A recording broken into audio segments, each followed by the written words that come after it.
هو داسې ده چې تاسو را مخکې لکه دلته وایم نو تاسو په نور ډسټرکټ کې وایي نو خلک وایي چې هغه شانتې لوډ شیډینګ نه خو چې دې راشي نو دې کې څه حقیقت دی نو ګوره دا خو لکه دې ته بدقسمتي ویلی شو که څه ورته لکه دی خو زما سره پرسنل لکه زه به وایم چې دا یې راسه زیاتیات به د عوامو په پرسنل لګم ښه به پې نه لګم یا به داسې که نه دا خو یو نیشنل ایشو ده. السلام علیکم ناظرین، میں ہوں آپ کا میزبان سید زاہد جان۔ اس وقت میں موجود ہوں ایکسین وابڈا جو کہ آج کل پیسکو کے نام سے مشہور ہے، دیر میں موجود ہو اور ان سے گفتگو کرتے ہیں اور ان سے پوچھتے ہیں کہ جو کل رات سے جو نیا شیڈول جاری ہوا ہے اس کے محرکات، ان کے وجوہات کیا ہے۔ تو یہ ہمارے ساتھ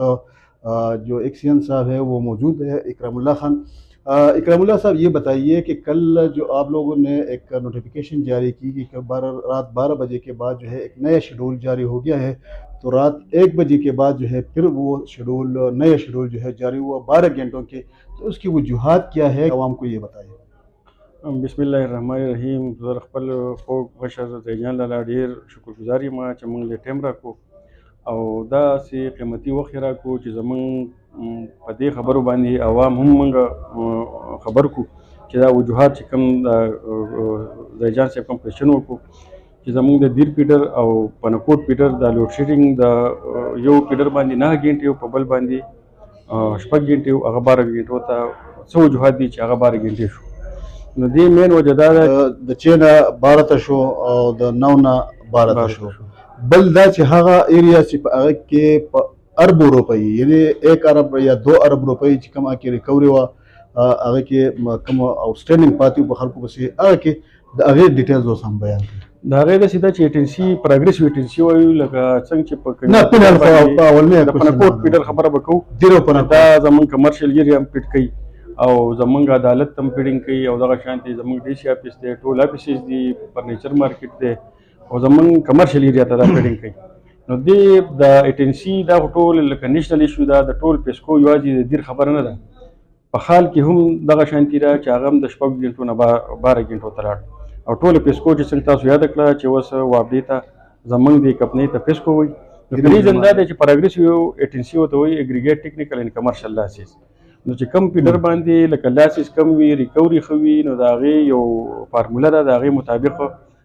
په دې باندې شیډول جوړېږي او دا شیډول چې کم دی په پېښور وابډ هاوس کې جوړېږي او د حکومت پالیسي ده چې هغه دا به امپلیمنټ کوو. د هغه ځای نه یو شیډول جاري شي او ګریډ سټیشن ته راشي، هغه بیا امپلیمنټ شي. نو زموږ د پنکوټ پروګریسیو ایټنسي چې کوم د 45 ده او دغه شانتې زموږ د دیر ایټنسي 45 ده او د پنکوټ 42 ده. نو دې ته کیټګري 5 وایي. کیټګري 5 مطلب دا دی چې دې لاسز چې کوم دی د ایټنسي دا د 41 نه والا 50 پورې، څنګه چې د 0 نه د 1 پورې هغه بالکل 0 لوډ شیډینګ وي. بیا کیټګري 2 د 11 نه والا 20 پورې چې په هغې به 4 غنټې او د کیټګري 3 چې د هغې د 21 نه والا 30% د ایټنسي وي، نو هغه به 6 غنټې لوډ شیډینګ چې کله هم دا د دغه نه سیوا شي 40 پلس شي، نو دا به 12 غنټې لوډ شیډینګ. زه دا وایم ایکسین صاحب چې په عام الفاظو کې په عام دا کې ته هغه زمونږ د وابډه صارفین یا عوام چې کوم دي هغه پوهه کوي، نو بیا به هغه ډېر بهتره عوام به پوه. د هغې وجه دا ده چې په تاسو تور لګي همیشه لپاره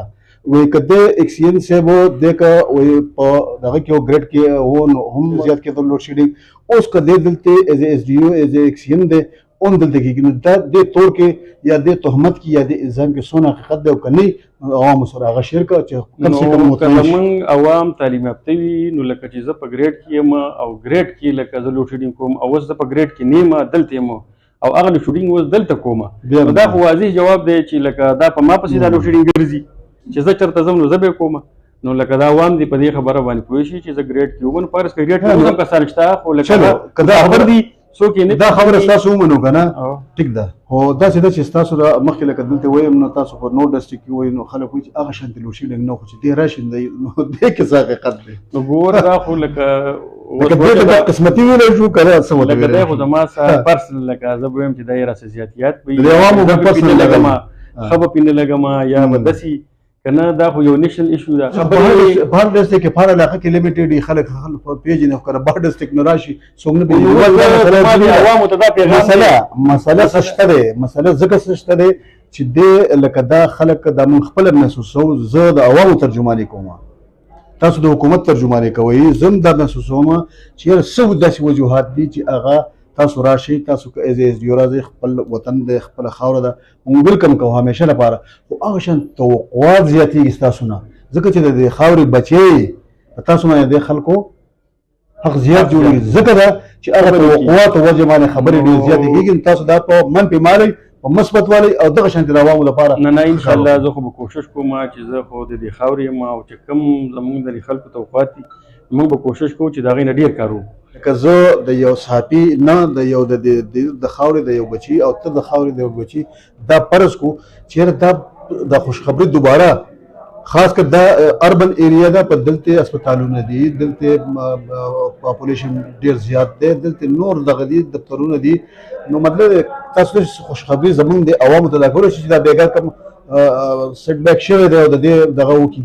نو ما چې څنګه دا شیډول راغی، دا شیډول ما خپل سینیر افسر چې ایسي صاحب مجاهد خان زمونږ ډېر محترم افسر دی او خوږ افسر دی، موږ ورته شپې چیرینګ کوو هم اټینډ کوي د ورځې، خو ما ورته وایس وکړو نو په هغې کې هغه موږ ته یو میسج راکړو چې دته چې څومره لکه تاسو دا لوډ شیډینګ کمول غواړئ د خپلې خاورې سره، لکه ما خو ته ډېر زیات لکه په دغه باندې فریاد وکړو چې دا خو جي دا موږ څه خلک نه مني، او خاص کر بیا زما څخه خو ځکه نه مني چې زه دیر یم او بیا خلک ډایرکټ په ما باندې دا الزام راځي. هړتال ولیدې، د هړتال په ټول پیسکو کې 33% سټاپ موجود دی، 33. بیا زمونږ دا ضلع چې دا لکه سټاپ کم دی 33% سټاپ په ټول پیسکو کې، په پېښور کې لکه 33% کوي، نو 67-70% کم دی. خو چې دیر ته بیا راورسو نو په دیر کې 25% کار کوي، 75%. د دې مقصد دا دی عوامو د خبرو د اندازه ولګېده چې ګورنمنټ نه چونکې اوس دا یو پیسکو ده، یو کمپني ده او دغه شان کېږي، نو مطلب چې یاره سټاپ موږ ته نه راکوي، نو د دې مطلب دا دی چې زموږ به دا حالات په همدغه شانتې جاري. خو بهرحال بیا مطلب د دې د وینا نه دا اخذ کېږي چې یاره سټاپ نشته دی، نو موږ به زه به ورته په خپل دا کې دا ووایم چې دا منماني، نو دوی خو ورته نه وایي، خو چې دوی دغه نه ورکوي نو بیا مطلب یې د هغې زور زما او ستا نه وباسي. د دیو سره کم سے کم چې پیسکو ده د دیو سره تعاون وکړي او خپل بیلونه چې کم دي بر وخت ادا کوي، که نه وي نو شاید چې د حکومت یا د ډنډې په زور باندې سوال دا کېږي او بیا به ما ورته د تکلیف او دغه شانتې به لوډ شیډینګ سیوا کېږي. په دې کې د دې قصور شته ډېر نه، ځکه چې دوی ستاسو سره په اسانه الفاظو کې په اسان دا کې ادا کړي دا زمونږ د وسې کار نه دی، که زمونږ د وسې کار وي موږ خپل عوامو ته تکلیف نه ورکوو. یو ځل بیا خپل میزبان سید زاهد جان ته ورکړه اجازت او په نوي پروګرام کې بیا دوباره حاضرېږو. الله حافظ.